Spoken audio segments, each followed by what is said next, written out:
मेरो महिनाको प्रत्येक महिनाको 3000 तलब, हरेक महिनाको 3000 तलब चाहिँ खेलाडीलाई म आजबाट खर्च गर्न चाहन्छु। के हो यो गाई जात्रा? म अनुरोध र अपिल गर्न चाहन्छु, प्रदेशलाई खारेज गरौँ, सांसदको संख्या 165 जनाबाट 105 जना प्रत्यक्ष बनाऊ। यहाँ 275 सांसदको आवश्यक छैन। सुरक्षा निकायको एसपी डिएसपी को श्रीमतीहरूलाई मन्त्रीहरूलाई भेट्न या त उहाँहरूको छोराछोरीलाई स्कुल पुर्याउन मात्रै हो कि त्यहाँको गाउँका सोझा जनताहरूलाई पनि हो? गण्डकका हजारौं परिवार र हजारौं बिघा खेत डुबानमा पर्छन्, अरबौंको नाश हुन्छ धनजनको। सधैँको लागि यो 50 वर्षदेखि थुप्रेर बसेका यस्ता गण्डक मात्र नभइकन कोशिका पनि यस्तै प्रकारका समस्याहरू छन्। ओम भूर्भुवः स्वः तत्सवितुर्वरेण्यं भर्गो देवस्य धीमहि धियो यो न प्रचोदयात्. Strongly believe all the religion are same. In fact, my due respect to all the religion, but my religion is my pride. कुनै पनि धर्ममा भेद छैन, मान्छेको मनमा भेद छ। यसरी काठमाडौँ विश्वकै प्रदूषित सहरको सूचीमा पर्ने घटना पहिलो पक्कै पनि होइन, केही वर्ष यतादेखि निरन्तर रूपमा देखा परिरहेको छ। त्यसैले वायु प्रदूषण नियन्त्रण र रोकथामका लागि अल्पकालीन, मध्यकालीन र दीर्घकालीन योजनाहरू के बनाइएका छन्? एउटा कुरा कसम खाएर भनौँ न, यो देश विकास हुनुको सट्टा विनाश हुँदै हुँदै हुँदै गइरहेको छ। विडम्बनाका साथ भन्नुपर्छ, 34 वर्षको इतिहासमा विकासभन्दा पनि सत्ता र कुर्सीको पदका लागि यो सदन प्रयोग भयो। यो 8 महिनामा मात्रै 9 खर्ब 93 अर्बको व्यापार घाटा छ। यो इतिहासमै, नेपालको इतिहासमा सबभन्दा बढी व्यापार घाटा हो। सुरक्षाकर्मी सुरक्षित छैनन्। आज यहाँ सुरक्षाकर्मीहरू कहिले तपाईँको 16 वर्षीय अवधि कटलाएर आज यसमा कसैले पनि अन्यायमा पर्नु पर्दैन, स्थापनाको माग गरिराखेको छ। उनीहरूको मागलाई समयमै सरकारले सम्बोधन गरोस्। श्री चित्रबहादुर केसी। सम्माननीय सभामुखज्यू, भू उपयोग नीति, भूमि ऐन र वर्तमान गठन आदिहरूले खेतीयोग्य जमिनलाई बाटोलाई आधार बनाएर जग्गाको मूल्याङ्कन गरिँदा जनताले राजस्व तिर्न नसक्ने अवस्थामा पुगेका छन्। यसको सरकारबाट पुनरावलोकन गरिनुपर्छ। सुकुम्बासी र अव्यवस्थित बसोबासीको लागि 10 वर्षसम्म जग्गा बिक्री गर्न नपाउने प्रावधान हटाउनुपर्छ। दुःख परेर चाहिँ जग्गा लिनुपर्ने, त्यो आफूले भोगचलन गर्ने जग्गा त्यो सबै बेच्दा पनि राजस्व तिर्न नसक्ने भएपछि के हो यो गाई जात्रा राज्यको? दर्जनौँ चाहिँ सुकुम्बासी आयोग बने र चाहिँ त्यो आयोगले चाहिँ खालि अब त्यो आयोग मात्रै बनेर चाहिँ मुलुकका चाहिँ सुकुम्बासीले हेरै भए। अहिले पनि जुन चाहिँ आयोगहरू बनेका छन्, सडकको बाटाको आधारमा भएका जग्गाको त्यो बाटाको आधारमा चाहिँ त्यसको चाहिँ मूल्याङ्कन हुने अरे। केही गरी त्यो जग्गा उसले भोगचलन गर्न पर्यो भने त्यो भोगचलन गर्ने जग्गा त्यो बेच्दाखेरि अरू सम्पत्ति बेच्दा पनि त्यो जग्गाको मूल्य चाहिँ तिर्न नसकिने भएपछि के हो यो नाटक? नेपालमा जति चाहिँ जग्गा जमिन छन् ती सबै मोटरेबल बाटाका आडमा छन्। त्यो बाटोलाई आधार बनाए त्यो जग्गाको मूल्याङ्कन गर्दाखेरि ती सुकुम्बासीले त्यो जग्गाको पैसा तिर्न सक्छन्? उनीहरूले कहाँबाट ल्याएर तिर्ने? अनि दुःख परे पनि 10 वर्षसम्म चाहिँ आफूले भोगचलन गरेको जग्गा बेच्नै नपाउने अरे। यो नेपालमा मात्रै हो कि यस्तो अन्त पनि छ संसारमा? कहाँबाट सिक्यो हाम्रो सरकारले यस्तो कुराहरू? अव्यवस्थित बसोबासीहरूले पनि अब सामान्य नियम के छ भने अन्यत्र कहीँ लाल पूर्जा छ भने ऊ चाहिँ सुकुम्बासी हुँदैन।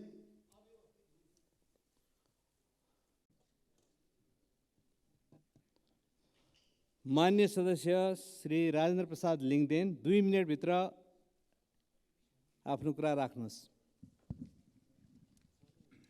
सम्माननीय सभामुख महोदय, देशमा कसैले पनि अन्यायमा पर्नु पर्दैन, कसैले पनि हेपिनु पर्दैन। राज्य अभिभावक छ भनेर निर्धारण निमुखाहरूको लागि राज्य अभिभावकको रूपमा उभिनु पर्ने ठाउँमा न्यायको माग गर्दै आएका मिटर ब्याज पीडितहरूलाई सरकारले हिजो जुन निर्मम ढङ्गले आक्रमण गरेको छ त्यसको म निन्दा र भत्सना गर्न चाहन्छु। यति बेला तिनीमुखा मानिसहरूमाथि आक्रमण भएको छ, जुन बेला यस्तो सरकार छ जसले समाजमा गरिबहरूको अथवा सर्वहारा वर्गको अधिनायकत्व स्थापना हुनेछ, स्थापना गर्नेछौँ भन्ने सपना बाँडेको थियो। त्यो सपना बाँड्ने पार्टी र उसको नेतृत्वमा अहिले चाहिँ सरकार छ। तर यति नै बेला यो गरिब र निमुखाहरूमाथि यस प्रकारको बर्बर आक्रमण किन भइराखेको छ? हामी भन्न चाहन्छौँ कि सरकारले मिटर ब्याज पीडितहरू र अहिले तराईमा आन्दोलनरत रहेका खास गरी हरुवा चरुवाहरू जो पुनर्स्थापनाको माग गरिराखेको छ, उनीहरूको मागलाई समयमै सरकारले सम्बोधन गरोस्। अन्यथा एउटा जिम्मेवार राजनीतिक पार्टीको नाताले राष्ट्रिय प्रजातन्त्र पार्टी उनीहरूको साथमा सडक सङ्घर्षमा जाने कुरा समेत घोषणा गर्न चाहन्छु। धन्यवाद।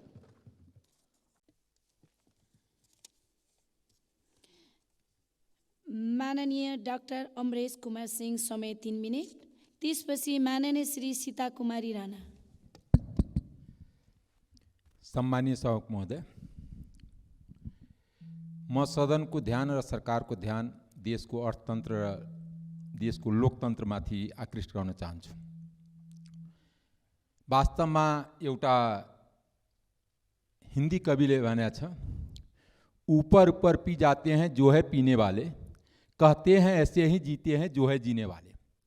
हाम्रो राजनीतिक व्यवस्था यस्तै भइसकेको छ कि एकातिर भन्ने कि हाम्रो आर्थिक सङ्कट छ, तर साधारण खर्च बढ्नुपर्छ, भिआइपी खर्च बढ्नुपर्छ, सलाहकारको लर्को लगाउनुपर्छ, जति ठुलो सलाहकार त्यति ठुलो पद मानिन्छ।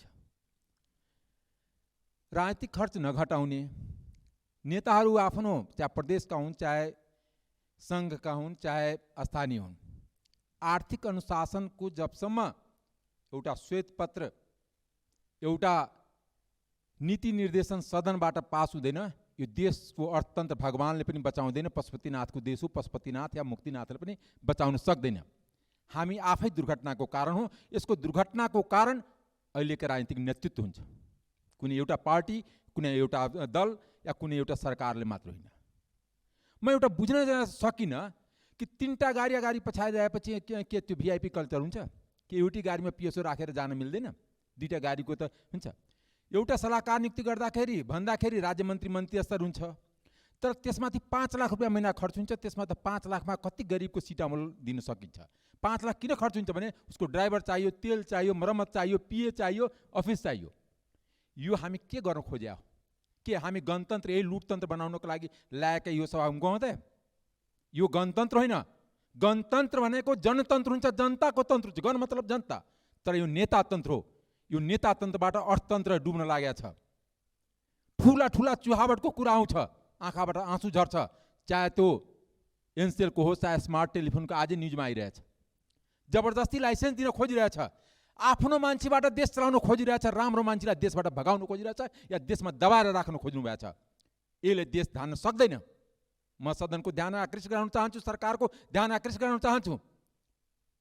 हामी सबैले भन्छौँ राजनीतिक दुर्घटना हुन्छ, आर्थिक क्राइसिस छ, तर आर्थिक समाधानको कुनै उपाय हामी चाल्दैन। आर्थिक समाधानको एउटै उपाय छ कि साधारण खर्च घटाऊ, पुँजीगत खर्च बढाऊ। तर जुन देशमा न राजस्व उठ्ने, के हामी प्रदेशमा यत्रो मन्त्रीको क्या आवश्यकता छ? मेरो मध्य प्रदेश जम्मा 8 जिल्लाको हो। 8वटा सिडिओले 8 जिल्ला सञ्चालन गर्छ, तर प्रदेशको मन्त्री 15 जना चाहियो। के सिडिओ भन्दा तल, तर प्रोटोकलमा सिडिओ भन्दा माथि चाहियो। सिक्युरिटी पनि चाहियो, गाडी पनि चाहियो, ड्राइभर पनि चाहियो, सब चिज चाहियो। यो पोलिटिकल लुटतन्त्र हो। यो पोलिटिकल लुटतन्त्रले हामी कहीँ पनि पुग्दैन। हामी व्यवस्थालाई दोष दिन्छौँ, तर व्यवस्था होइन, यहाँको व्यक्ति दोषी हो, यहाँको नेतृत्व दोषी हो। हामी देशलाई नेतृत्व दिन सकिरहेको छैन, देशको गरिबका को समस्या समाधान गर्न खोजेको छैन। मान्यज्यू, समय सकिएको जानकारी म एकछिन थप सभामुख महोदयमा आग्रह गर्न चाहन्छु, किनकि हाम्रो युवाहरूको देश बनाउन। ठिक छ सभामुख, धन्यवाद। निशा डाङ्गी, समय 4 मिनट। त्यस पछाडि मान्य सदस्य ज्ञानबहादुर साई। सम्माननीय सभामुख महोदय, बोल्नका लागि समय दिनुभएकोमा धन्यवाद। सभामुख महोदय, नयाँ वर्षको आगमनमै एउटा चिन्ताजनक सूचना प्राप्त भएको छ। काठमाडौँ संसारकै प्रदूषित सहरको पहिलो सूचीमा परेको छ। काठमाडौँको एयर क्वालिटी इन्डेक्स 208 छ भने दोस्रो स्थानमा थाइल्यान्डको चियाङ माई सहर रहेको छ, जसको एयर क्वालिटी इन्डेक्स 183 रहेको छ। यसरी काठमाडौँ विश्वकै प्रदूषित सहरको सूचीमा पर्ने घटना पहिलो पक्कै पनि होइन, केही वर्ष यतादेखि निरन्तर रूपमा देखा परिरहेको छ। त्यसैले वायु प्रदूषण नियन्त्रण र रोकथामका लागि अल्पकालीन, मध्यकालीन र दीर्घकालीन योजनाहरू के बनाइएका छन्, तिनको कार्यान्वयनको अवस्था के कस्तो छ भनी सम्बन्धित निकायले सदनलाई जानकारी दिनका लागि सभामुख मार्फत अनुरोध गर्न चाहन्छु।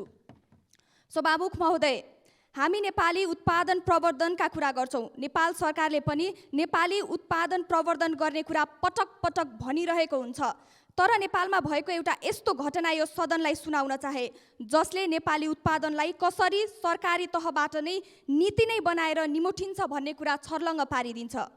सभामुख महोदय, हुलास मोटरले 2054 सालदेखि उत्पादन गर्दै आएको मुस्ताङ ब्रान्डका गाडीहरू वातावरणीय प्रदूषणका दृष्टिले युरो 1 मापदण्डका थिए। 2056 सालदेखि युरो 1 मापदण्ड लागू गरेको नेपाल सरकारले 2069 सालमा एकैपटक युरो 3 मा जाने निर्णय लियो। हुलास मोटरले युरो 1 बाट 3 मा पुग्न सरकारसँग 2 वर्ष समय माग्यो, तर सरकारले सुनेन। केही नलागेपछि अन्त्यमा 2071 पुसबाट मुस्ताङ गाडीले उत्पादन समेत रोक्यो। सरकारले स्वदेशी उत्पादन प्रति अलिकति पनि सहानुभूति राखेको भए मेड इन नेपाल लेखिएका र लेख्न लागेका गाडीहरू खोलामा मिल्काउन पर्दैन थियो। यसले गर्दा नेपालमै उत्पादन गर्छु भनेर लागेका उद्यमीहरू हतोत्साहित भएर नेपालमा आयातमा आधारित मात्र व्यापारहरूमा जोड दिन थाले। त्यस समयमा नेपाली गाडी उत्पादन रोक्नका लागि मात्र भनेर किन कानुन ल्याइयो? धेरै वर्षहरू बिते, तर यी प्रश्नहरूको उत्तर अझैसम्म पनि आएका छैनन्। सभामुख महोदय, यो 10 वर्ष अगाडिको घटना भयो, तर हालसम्म पनि यस्तो नीति बनाएर नेपाली उत्पादनलाई रोक्ने प्रविधि सुध्रिएको छैन। हालसम्म नेपालमा बनेका मोटरसाइकल दर्ताबारे कुनै पनि कानुन छैन, जसले गर्दा नेपालमा उत्पादित मोटरसाइकल दर्ता प्रक्रियामा जान सकिरहेका छैनन्। नेपालमा केही कम्पनीले विद्युतीय मोटरसाइकल तयार पारेका छन्, तर ती कम्पनीहरू दर्ता प्रक्रियामा जान सकिरहेका छैनन्, जसले गर्दा ती कम्पनीहरूलाई बजारमा जान समस्या परिरहेको छ। यसरी कहिले कानुन बदलिएर त कहिले कानुन नबनाएर नेपाली उत्पादनलाई रोक्ने प्रयास किन भइरहेको छ? सभामुख महोदय, यो प्रश्नको उत्तर खोजिनुपर्छ। यसका लागि संसदीय समिति बनाएर वा नेपाल सरकारले नै छुट्टै समिति बनाएर अनुसन्धान गरी यसको उत्तर दिन अनुरोध गर्दछु। सभामुख महोदय, हिजो त्यसरी कानुन बदलेर नेपाली उत्पादनका घाँटी निमोट्नेहरू उप छानबिन गरिनुपर्छ, खोजी कारबाही गरिनुपर्छ। आज यसरी नेपाली मोटरसाइकलको दर्ता प्रक्रियामा रोक्न खोज्ने कोही छन् भने वा विभिन्न बहानामा ढिलासुस्ती गर्ने जो कोहीलाई पनि कारबाहीमा ल्याउन पर्छ। सभामुख महोदय, अब हामीले राष्ट्रिय सङ्कल्प गर्नुपर्छ। अबका दिनबाट यस्ता कानुनहरू बन्दैनन् भनेर, अबका दिनबाट नेपाली उद्यमीका आवाज सरकारले सुन्छ र राज्यले सुन्छ भनी ग्यारेन्टी गरिनुपर्छ। अन्त्यमा यदि यसरी हामीले गरेनौँ भने सभामुख महोदय, नेपाललाई आत्मनिर्भर बनाउन सक्दैनौँ, अन्यथा विदेशमा रहेका लाखौँ नेपालीहरूलाई स्वदेशमा नै रोजगारी दिएर फर्काउन सक्दैनौँ भन्दै सभामुख मार्फत सम्पूर्ण निकाय र सरकारवालाहरूको गम्भीर ध्यानाकर्षण गराउन चाहन्छु। धन्यवाद।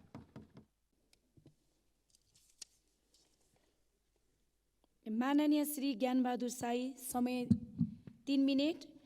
त्यसपछि माननीय श्री रन्जु कुमारी झा। सम्माननीय सभामुख महोदय र माननीय सदस्यज्यूहरू, आज हामी संसदमा उपस्थित भएका छौँ। यो बहुदलीय व्यवस्थाको 34 वर्ष भयो, तर एउटा कुरा कसम खाएर भनौँ न, यो देश विकास हुनुको सट्टा विनाश हुँदै हुँदै हुँदै गइरहेको छ। व्यवस्था चाहिँ मुलुकका लागि चाहिने हो, व्यवस्थाका लागि मुलुक होइन। त्यो भए हुनाले सम्माननीय सभामुख महोदय, 34 वर्षको इतिहासमा यदि यो देश बनाउने सर्वोच्च थलो कोही हो भने नेपालीहरूको भविष्य उज्जवल बनाउने, नेपाल र नेपालीको भविष्य उज्जवल बनाउने यदि थलो कोही हो भने यो संसद हो। तर आज यही संसद विडम्बनाका साथ भन्नुपर्छ, 34 वर्षको इतिहासमा विकासभन्दा पनि सत्ता र कुर्सीको पदका लागि यो सदन प्रयोग भयो। र आज मुलुक धराशयी भएको छ। अहिले मात्रै विदेशमा मात्रै 80 लाखभन्दा बढी युवाहरू विदेश जान बाध्य छन्। अझ हामी खोक्रा भाषण ठोकिरहेका छौँ, टेबल ठट्टाइरहेका छौँ, यो व्यवस्था ठिक हो भनेर जनतालाई भ्रमित गरिरहेका छौँ। यो कहिलेसम्म? सम्माननीय सभामुख महोदय, लेखा परीक्षण गर्यो अहिले भर्खरै मात्र महालेखा परीक्षकले 71 खर्ब 38 अर्ब 17 करोडको लेखा परीक्षण गरिरहँदा 5 खर्ब 87 अर्ब 33 करोडको बेरुजो भयो। यो अघिल्लो वर्षको तुलनामा 21.45% बढियो। यो बेरुजो भनेको एक प्रकारको भ्रष्टाचार हो। यसको आजसम्म निराकरण गर्न सकिएको छैन। सरकारी खर्च मात्रै यो 8 महिनामा 9 खर्ब 43 अर्ब 5 करोड 16 लाख रुपियाँ भइरहँदाखेरि हाम्रो आम्दानी 6 खर्ब 83 अर्ब 80 करोड 59 लाख रुपियाँ छ। अहिले वैदेशिक ऋण मात्रै 20 खर्ब 80 अर्ब रुपियाँ छ। विदेशमा रोजगारी जाने यो वर्ष मात्रै 6,30,097 जनाले विदेशमा जाने रोजगारीका लागि आवेदन दिएका छन्। यो 8 महिनामा मात्रै 9 खर्ब 93 अर्बको व्यापार घाटा छ। यो इतिहासमै नेपालको इतिहासमा सबभन्दा बढी व्यापार घाटा हो। वैदेशिक रोजगारमा जाने मान्छेहरू 10,839 जनाले मृत्युवरण गरेका छन्। उहाँहरूको ज्यान अकालमा गएको छ। यहाँ गृहयुद्धभन्दा बढी वैदेशिक रोजगारमा गएर मान्छे मारिएका छन्। हाम्रो छिमेकी राष्ट्र भुटान भ्रष्टाचारको सूचाङ्कमा 100मा 68 अङ्क ल्याएर 25औं स्थानमा छ भने हाम्रो राष्ट्र मुलुक 34 अङ्क ल्याएर 110औं स्थानमा छ। प्रदेशका नाममा 15 खर्ब 79 अर्ब 46 करोड 58 लाख रुपियाँ खर्च गरेका छौँ। सर्वोच्च अदालतमा आज पनि 29,000 मुद्दा फैसला हुन बाँकी छन्। झन्डै संयुक्त राज्य बेलायतमा 20 लाख रुपियाँमा 1% पनि कर लाग्दैन। नेपालमा 20 लाख रुपियाँमा आयकरमा तपाईको 30% कर लाग्छ। जनताले सुविधा केही पाउँदैन।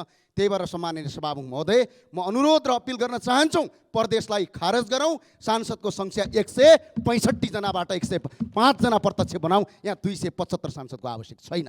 884 लाई घटाउँ। आज खेलाडीहरू 884 जना सांसदको 1 जना सांसद बराबर 3,000 रुपियाँ यदि खेलाडीलाई दिने हो भने अहिले 26,52,000 रुपियाँ खेलाडीले पाउँछन्। आजबाट म घोषणा गर्न चाहन्छु, मेरो महिनाको प्रत्येक महिनाको 3,000 तलब, हरेक महिनाको 3,000 तलब चाहिँ खेलाडीलाई म आजबाट खर्च गर्न चाहन्छु। हस्, धन्यवाद। 1 मिनट मात्र सभामुख महोदय, म जम्मा 1 मिनट मात्र समय लाग्यो।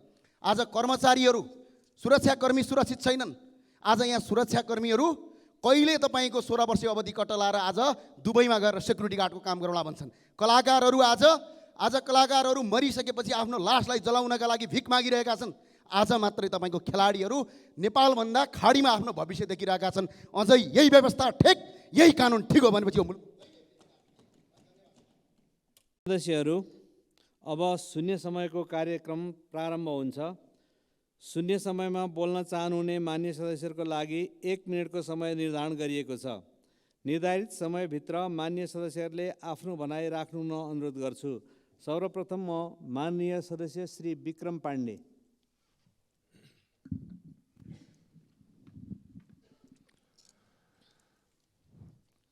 सम्माननीय सभामुख महोदय, सरकारले मल खरिदका लागि समयमै पर्याप्त बजेट र टेन्डरको व्यवस्था हुन नसक्दा मल आपूर्ति हुन सकेको छैन। किसानले खेती गर्ने सिजनमा आवश्यक मल नपाउँदा उत्पादन मात्र घटेको छैन, मलको अभावका कारण देशको कुल ग्राहस्थ उत्पादन जीडीपीमा पनि समेत ठुलो असर परेको हाम्रो तथ्याङ्कले देखाउँदछ। पछिल्लो 1 दशकको अवधिमा जीडीपीमा कृषि क्षेत्रको योगदान 32.7%बाट घटेर 23.9%मा झरेको छ। वार्षिक 7 लाख मेट्रिक टन रासायनिक मल आवश्यक पर्ने सरकारी तथ्याङ्कले देखाउँछ। यसमा कम प्रयोग गर्दा पनि वर्षभरिमा 5,20,000 मेट्रिक टन मल आवश्यक हुने देखिन्छ।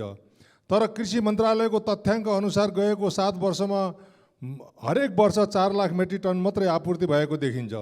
चालु आर्थिक वर्षको 8 महिनामा 1,59,000 मेट्रिक टन मात्रै आपूर्ति भएको देखिन्छ।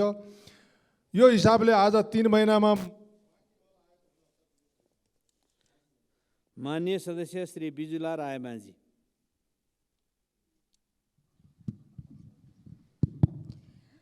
सम्माननीय सभामुख महोदय, म आज हाम्रो देश नेपालका युवाहरू 18 वर्षदेखि 40 वर्षभित्रका युवाहरू नेपालमा बस्ने वातावरण कहिलेदेखि हुन्छ भन्दै सरकार समक्ष यो प्रश्न गर्न चाहन्छु। साथै एकै दिन शिलान्यास गरिएका पालिका स्तरका 15 शैय्याका अस्पतालहरू कुन कुन अवस्थामा छन् यो सम्बन्धित मन्त्रालयलाई ध्यान आकर्षण गराउन चाहन्छु, किनभने स्वास्थ्य नै धन हो। गाउँका बिरामीहरूले कमसेकम आफ्नो पालिकामा गएर आफ्नो स्वास्थ्य उपचार गराउन पाउने हकको सुरक्षा गरियोस्, यो जोरदार माग गर्दछु। साथै वैदेशिक रोजगारबाट फर्किएर नेपालमा केही गर्छौँ भन्दै आएका युवाहरूले गरेका व्यवसायहरू धराशायी हुँदैछन्। तिनीहरूको लागि सुरक्षित व्यवसायको लागि के योजना छ? माननीय सदस्य श्री विद्या भट्टराई। सम्माननीय सभामुख महोदय, सिद्धार्थ राजमार्ग अन्तर्गत छोरेपाटन बिरौटा सडक खण्डको जम्मा 1.8 किलोमिटर सडक निर्माणका लागि रामसागर बिल्डर्सलाई ठेक्का प्रक्रिया अगाडि बढाएको थियो। धुलाम्मे सडक र निर्माण कार्यमा भएका अवरोधहरूले यहाँका बासिन्दाहरू र विदेशी पाहुनाहरूको स्वास्थ्य समस्या र दैनिक आवत जावतमा कठिनाई भएको विषयमा पटक पटक ध्यानाकर्षण गरिएको छ, तर कुनै सुनवाई भएको छैन। स्थानीय तहका जनप्रतिनिधिहरू सहितको छलफलमा राइट अफ वे क्लियर गर्ने प्रतिबद्धता गरियो, तर अहिलेसम्म भएको छैन। 4 वर्षदेखि रोकिएको यो सडक निर्माणको काम तत्काल सुचारू गर्नका लागि म सरकार समक्ष ध्यानाकर्षण गर्न चाहन्छु। त्यसै गरी सभामुख महोदय, सामान्य तुवालोको कारण पोखरा अन्तर्राष्ट्रिय विमानस्थल करिब 3 दिन अवरुद्ध भयो। यसले हजारौँ यात्रुहरू अलपत्र पर्नुभयो। यस सवालमा सरकारको गम्भीरताका साथ ध्यानाकर्षण गर्दै के कारणले विमानस्थल सञ्चालन हुन सकेन यसका बारेमा सदनमा जानकारी गराउन समेत अनुरोध गर्दछु। धन्यवाद। माननीय सदस्य श्री बिना लामा। सम्माननीय सभामुख महोदय, आज म विशेष गरी सडक डिभिजन नुवाकोट हाकिमसँग कुरा गर्दाखेरि किमताङ फेदीको पुल बन्नै आँट्दाखेरि अथवा त्यहाँ टेन्डर प्रक्रियामा पठाउँदाखेरि चाहिँ अर्थमन्त्रीज्यूद्वारा रोका गरिएको भन्ने खबरलाई किन अर्थमन्त्रीज्यूले जुन 3वटा गाउँपालिका जोडिने पुललाई टेन्डर प्रक्रिया पठाउन रोकियो, त्यो प्रश्न गर्न चाहन्छु। भने जुन अहिले गृहमन्त्रीज्यूलाई विशेष गरी यो सुरक्षा व्यवस्था केवल उहाँहरूको सुरक्षा निकायको एसपी डिएसपीको श्रीमतीहरूलाई मन्त्रीहरूलाई भेट्न या त उहाँहरूको छोराछोरीलाई स्कुल पुर्याउन मात्रै हो कि त्यहाँको गाउँका सोझा जनताहरूलाई पनि हो? जनताहरू अहिले कानको आफ्नो लगाइएको जुन उनीहरूले लगाएको मुद्राहरू छिनेर लग्दाखेरि पनि सुरक्षा निकाय पुग्न सकेको छैन। तुरुन्तका तुरुन्त 3वटा गाउँपालिकामा विशेष गरी रुबी भ्याली, गङ्गा जमुना र नेत्रवतीमा चाहिँ सुरक्षा व्यवस्था माननीय सदस्य श्री विनिता कुमारी सिंह। सम्मानीय सभामुख महोदय, अहिलेको अवस्थामा किसानहरूले पाउनुपर्ने अनुदान तथा सेवा सुविधा वास्तविक किसान भन्दा पनि अवास्तविक किसानले पाइरहेको अवस्था छ। त्यसैले वास्तविक किसान पहिचान गरी सेवा सुविधा उपलब्ध गराउन अनुरोध गर्दछु। साथै किसानहरूबाट उत्पादन भएका फलफुल तथा तरकारी व्यवस्थापनको लागि सिरहा क्षेत्र नम्बर 2 कसामा कोल्ड स्टोर निर्माणको लागि सभामुख मार्फत ध्यान आकर्षण गराउन चाहन्छु। सामान्य सभामुख महोदय, तराई मधेसमा अत्यधिक गर्मी र हावाहुरीको कारण आगलागी भएर प्रत्येक वर्ष ठुलो धनजनको क्षति हुने गर्दछ। यसलाई न्यूनीकरण गर्न पूर्व तयारीको लागि उपयुक्त तालिम तथा आगो नियन्त्रक साधकहरू उपलब्ध गराइदिनु हुन अनुरोध गर्दछु। साथै आगो नियन्त्रणको लागि स्थानीय तहमा फायर फाइटर टोली र दमकलको व्यवस्थाको लागि सभामुख मार्फत ध्यान आकर्षण गराउन चाहन्छु। हस्त, धन्यवाद। माननीय सदस्य श्री विनोद कुमार चौधरी। सभामुख महोदय, 50 वर्षदेखि बर्दघाट सुस्ता पश्चिमको निरन्तर पीडा, आक्रोश, उपेक्षा तथा चरम दरिद्रताको कुरा म यहाँ राख्न गइरहेको छु। हरेक वर्ष सुस्ता र गण्डकका हजारौँ परिवार र हजारौँ बिघा खेत डुबानमा पर्छन्। अरबौँको नाश हुन्छ धनजनको। भारत र नेपालका बीचमा ती 50 वर्ष पुराना जीर्ण भएका संरचनाहरूलाई पुनर्निर्माण गर्ने बारेमा कुनै दुविधा छैन। एग्रिमेन्टहरू पटक पटक तयार पारिन्छन्। प्रधानमन्त्रीको आसन्न भ्रमणको बेलामा यो अत्यन्तै महत्त्वपूर्ण एजेन्डाका रूपमा प्रवेश गरोस् र एउटा समग्र सधैँको लागि यो 50 वर्षदेखि थुप्रिएर बसेका यस्ता गण्डक मात्र नभइकन कोशिका पनि यस्तै प्रकारका समस्याहरू छन्, त्यसको एउटा समाधानको स्पष्ट खाका बाहिर आओस् भन्ने कुरा राख्न चाहन्छु। 15 मेगावाटको सुरजपुरा पावर प्लान्ट केवल 3 मेगावाटको क्षमतामा छ। माननीय सदस्य श्री वीरबहादुर बलायर। सम्मानीय सभामुख महोदय, यो सुदूरपश्चिमको राजधानी कसले बनाउने हो? तत्कालीन प्रदेश सभाले को 2/3 चाहिँ गोदावरी नगरपालिकामा भन्यो। तत्कालीन गठबन्धन नेकपा एमाले र माओवादी, मेरो पार्टी त त्यसको विपक्षमा थियो। तर 75 सालमा त्यसको घोषणा हुँदाखेरि पनि अहिलेसम्म राजधानी निर्माण नहुनु यो के हो? र चाहिँ म भन्न चाहन्छु, वर्तमान गठबन्धन पनि र गठबन्धनबाट नेतृत्व गर्ने प्रधानमन्त्रीजीले पनि सुदूरपश्चिमको भ्रमण गर्दाखेरि गठबन्धनको मूल मर्मभन्दा बाहिर गएर चाहिँ प्रस्तुत भएको देखिएको छ। त्यसैले राजधानी कसले बनाउने हो? हिजो गोदावरी भने गोदावरीलाई केन्द्रले भोगाधिकार दिएन र राजधानी कसले बनाउने भन्ने कुराको बारेमा चाहिँ प्रधानमन्त्रीले सदनलाई चाहिँ जानकारी दिनु जरुरी छ। साथसाथै माननीय सदस्य श्री बीना जयसवाल।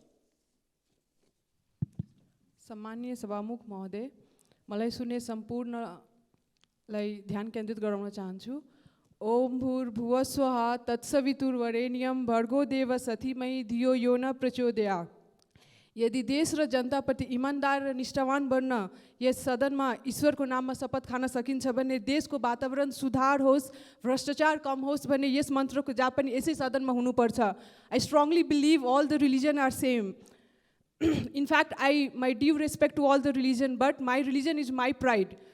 कुनै पनि धर्ममा भेद छैन, मान्छेको मनमा भेद छ। सर्वधर्म सम्पन्न नेपाल हिन्दू राष्ट्र कायम होस्। जय श्री राम। धन्यवाद। माननीय सदस्य श्री शान्ति श्रेष्ठ।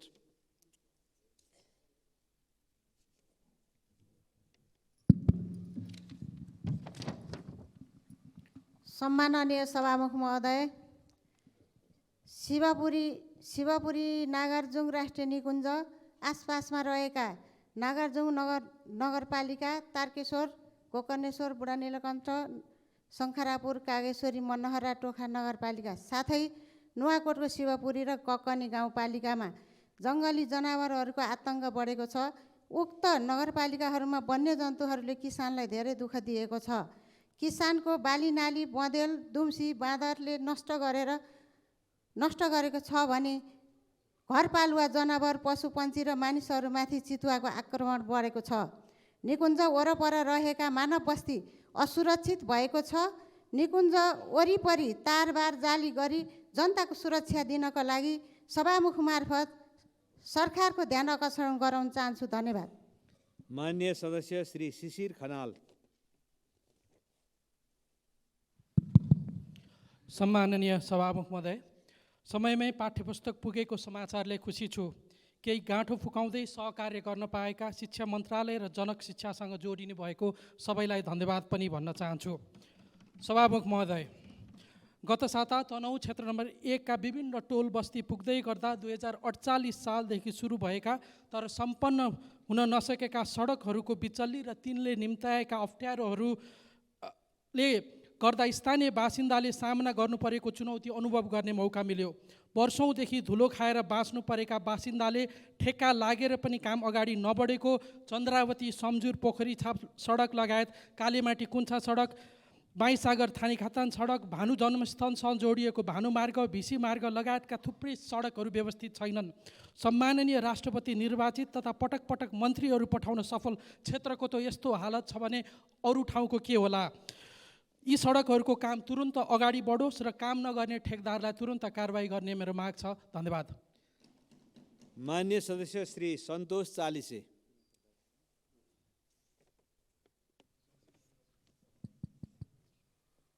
सम्माननीय सभामुख महोदय, काठमाडौँको पूर्व भेगमा यातायातको चाप यतिसम्म बढेको छ कि बिरामी विद्यार्थी लगायतको अहिले चाहिँ नि चाप बढेर व्यापक दैनिक रूपमा चाहिँ कष्ट भोग्नु परिरहेको अवस्था छ र अहिले सिन्धुपाल्चोकदेखि साँखु हुँदै यही सडक प्रयोग गर्दै जोरपाटी चुचेपाटी चाबेल हुँदै सडक प्रयोग भएर आएको छ र केही समय अगाडि गुजेश्वरीबाट तिलगङ्गासम्मको चाहिँ नाका सञ्चालनमा आएको थियो र हदसम्म त्यसले चाहिँ नि यो यातायातको चापलाई थामेको थियो र विश्व सम्पदाभित्र परेको भनेर त्यो क्षेत्रलाई चाहिँ बन्द गरिरहेको छ अहिले।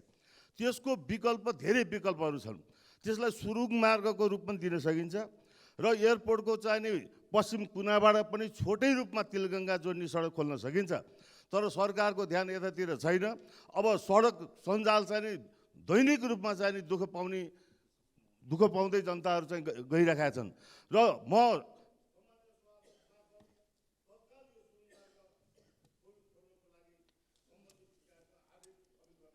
माननीय सदस्य श्री सपना राज भण्डारी।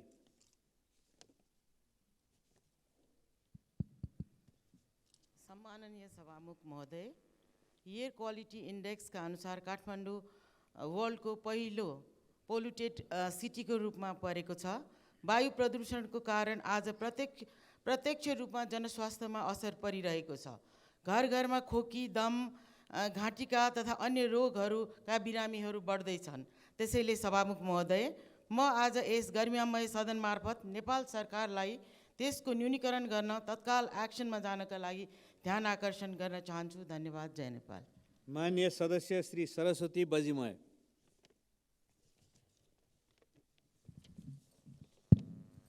सम्माननीय सभामुख महोदय, प्रदेश 1 को नामाकरण कोशी प्रदेश गरे पश्चात पहिचान पक्षधरहरूले प्रदेशव्यापी आन्दोलन गरिरहेछन्। यसलाई बेलैमा शान्तिपूर्ण ढङ्गले पहिचान पक्षधरहरूलाई वार्तामा ल्याएर समस्याको समाधान गर्न सभामुख मार्फत सरकारको ध्यानाकर्षण गराउँदछु। सभामुख महोदय, नेपाल कृषि प्रधान देश हो। केही दशक अघिसम्म कृषिमा देश आत्मनिर्भर थियो। हाल समयमा किसानले बिउ बिजन मलखात नपाउनु, परम्परागत कृषि प्रणाली अपनाउनुले गर्दा खस्किदो अवस्था छ। यो समय बाली लगाउने समय भएको हुँदा सरकारले अविलम्ब बिउ बिजन र मलखात किसानले पाउने प्रबन्ध गर्नका लागि सभामुख मार्फत सरकारको ध्यानाकर्षण गराउँदछु। धन्यवाद। माननीय सदस्य श्री सरस्वती सुब्बा।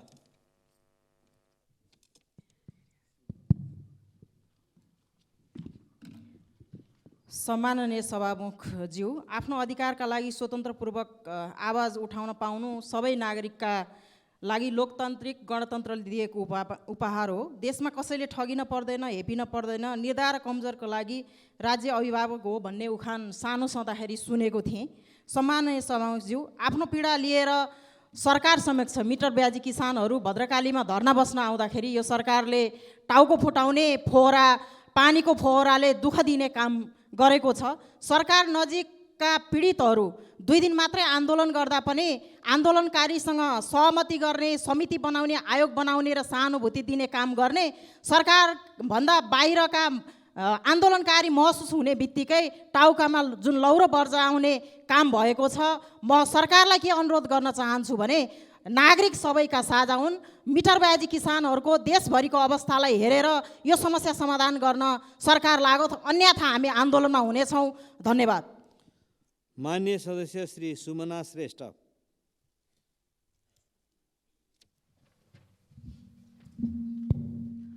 सम्मानीय सभामुख महोदय, हामी यहाँ प्रश्न सोध्छौँ तर अधिकांश प्रश्नहरूको जवाफ आउँदैन।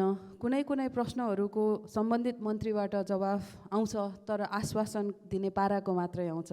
सदनमा उठ्ने प्रश्नहरूको राम्ररी अभिलेख हुनु पर्यो, प्रश्न उत्तरको अभिलेख हुनु पर्यो। सम्बन्धित मन्त्रीज्यूहरूबाट सोधिएका प्रश्नहरूको उत्तर आयो कि आएन भनेर रेकर्डमै बस्नु पर्यो। प्रश्नै गलत छ वा पूर्वाग्रही छ भनेर त्यो पनि भन्नु पर्यो कारणसहित। जवाफ दिन तयारी र तथ्याङ्क चाहिन्छ, त्यो म बुझ्छु, तुरुन्तै दिन सकिँदैन पनि, तर कहिलेसम्म सकिन्छ भनेर भन्न पनि पर्यो र घरिघरि ताकेता गरिरहनु नपर्ने गरी आउनु पर्यो। मेरा थुप्रै नयाँ प्रश्नहरू थिए, तर पुरानै प्रश्नहरूको जवाफ नआएकोले म नयाँ सोध्दिनँ, पुरानै दोहोऱ्याउँछु। मिटर ब्याज पीडितहरूको आन्दोलन काठमाडौँमा भइरहेको छ। हिजो मुठभेड पनि भयो। स्थानीय र प्रदेश निकायबाट माग सम्बोधन गर्न कानुन पर्याप्त नभएको हो कि माननीय सदस्य श्री सुरेन्द्र राज आचार्य।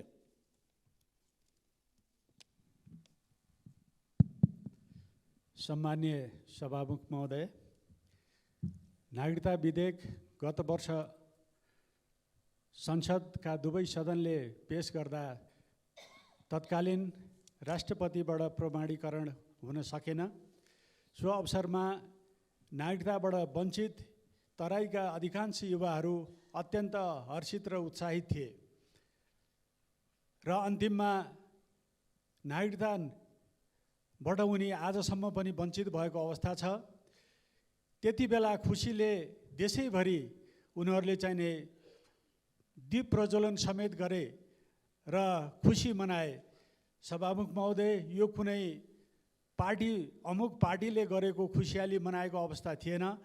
त्यसैले गर्दा आउँदो यसै अधिवेशनबाट नागरिकताबाट वञ्चित आम युवाहरूले नागरिकता पाउन् र यस विषयमा म सभामुख महोदय मार्फत संसदको माननीय सदस्य श्री सूर्य प्रसाद ढकाल। माननीय सभामुख महोदय, बाँके क्षेत्र नम्बर 1 राप्ती सोनारीको वडा नम्बर 6 र 7 गएको हिउँदे बर्खाले बाढीले त्यहाँको तटबन्धन दबाएको छ। अहिले टिनका पाताहरूले राप्ती नदीको पानीलाई छेक्ने काम भएको छ। बर्खा सुरु हुनुभन्दा अगाडि नै राप्ती नदीको पन्नादेखि देउपुरासम्मको तटबन्धन हामीले बर्खा सुरु हुनुभन्दा अगाडि नै सम्पन्न गरेनौँ भने राप्ती सोनारीको 6 र 7 नरेनापुर गाउँपालिकाको 6वटै वडा डुबानमा पर्ने र राप्ती नदीले बहाव परिवर्तन गर्ने खतरा भएको हुनाले म सभामुख मार्फत सरकारको ध्यान आकर्षण गर्न चाहन्छु। हस्, धन्यवाद। माननीय सदस्य श्री सूर्यमान तामाङ दोङ।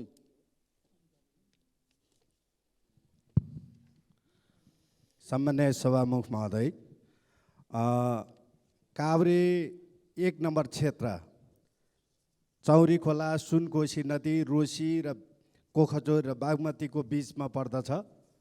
त्यहाँ अहिले सुनकोशीमा नेपाल सरकारको आयोजनामा बनाएको तिमाल बृहत खानेपानी आयोजना, यति बेला त्यहाँ सुनकोशीको नदीकटनको कारणले त्यो पानी ट्याङ्कीमा असर पुगेको छ। त्यसकारणले सरकारको ध्यान आकर्षण गर्न चाहन्छु।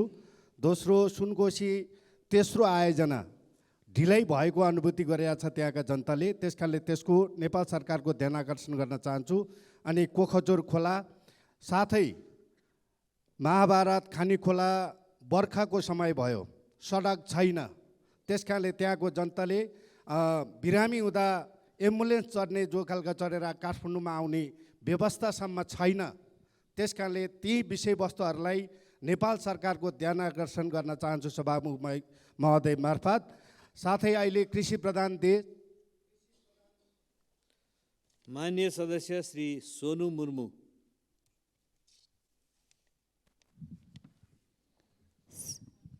सम्मानीय सभामुख महोदय, नागरिकता बिनको तर्फबाट उच्च आदर तथा सम्मान। हाम्रो आमा बुवाले भोट हालेर बनाएको तर हामीलाई किन सांसद बनाएको तर हामीलाई किन नागरिकता विहीन बनाइयो? हाम्रो अधिकार सुनिश्चित गराउने हजुरहरूको प्रमुख दायित्व होइन र? हजुरहरूको भागभन्डा मिलाउने प्याकेजमै लडिरहेको देख्छौँ, तर हामीलाई सकारात्मक रूपमा नलिएको देख्छौँ। हामीलाई कहिलेसम्म नागरिकता विहीन बनाउने हो? यसका लागि आवाज उठाइयोस्, हामी आशावादी छौँ भनेका छन् सभामुख महोदय। म सभामुख मार्फत सम्बन्धित निकायलाई छिटोभन्दा छिटो नागरिकता विधेयक पारित गरियोस् भन्ने अनुरोध गर्दछु। हवस् त, धन्यवाद। माननीय सदस्य श्री हर्कमाया विश्वकर्मा।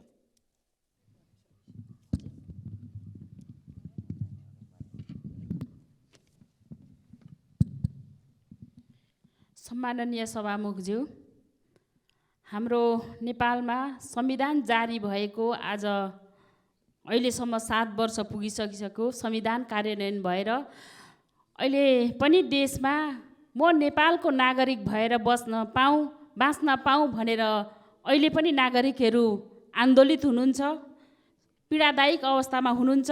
संविधानको धारा 2:10 मा कुनै पनि नेपाली नागरिकलाई नागरिकता प्राप्त गर्ने हकबाट वञ्चित गरिने छैन भनेर उल्लेख गरिएको छ। तथापि पनि जन्मसिद्ध नागरिकता पाएका बुवा आमाका छोराछोरी, बुवाको जन्मसिद्ध छ, आमाको वंशजको नागरिकता छ, तर पनि त्यस्ताका छोराछोरीले अहिलेसम्म नागरिकता नपाएर उहाँहरू आफ्नो सर्टिफिकेटलाई आफ्नो हातमा झोलामा राखेर हिँडेर उनीहरू स्वास्थ्य, शिक्षा, रोजगारबाट वञ्चित भइरहेको अवस्था छ। यो अवस्थामा सरकारको ध्यान आकर्षण होस् सम्माननीय सभामुख मार्फत भन्दै म जोरदार माग गर्न चाहन्छु। माननीय सदस्य श्री हितराज पाण्डे।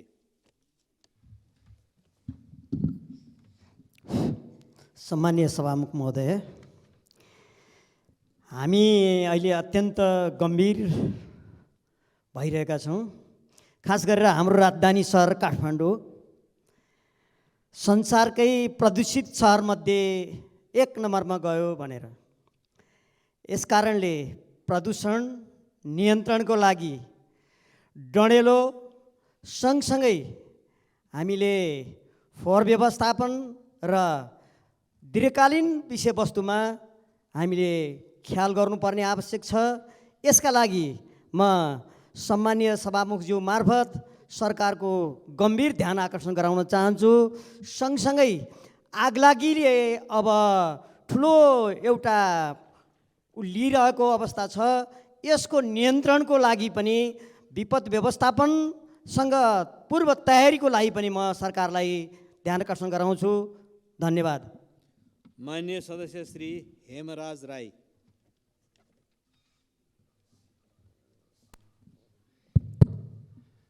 सम्माननीय सभामुख महोदय, पहाडी र हिमाली जिल्लाका गरिब किसानहरू भिर पहराले भरिएको वन जङ्गलमा घाँस दाउरा गर्न बाध्य छन्, जसले गर्दा कहिले रुखबाट खसेर त कहिले भिरबाट लडेर मृत्यु हुने, हातखुट्टा भाँचिने र अङ्गभङ्ग हुने स्थिति बार बार घट्ने गर्छ।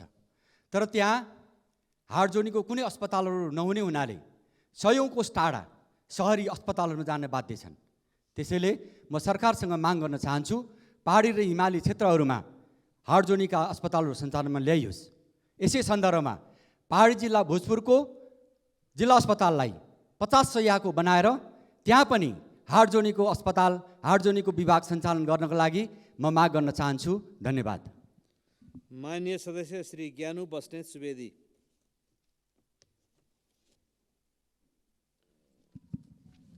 सम्माननीय सभामुख महोदय, चितवन जिल्ला कालिका नगरपालिकाको वडा नम्बर 3, 7, 8 र 9 को भूगोलले छोएको शक्तिखोर पूर्व जनमुक्ति सेनाको 3 नम्बर डिभिजन बसेको ब्यारेक सहितको भूगोल करिब 1471 बिघा जमिनमा स्थापना हुने औद्योगिक क्षेत्रमा कामहरू अपेक्षित तीव्रतामा अगाडि बढ्न सकिरहेको छैन।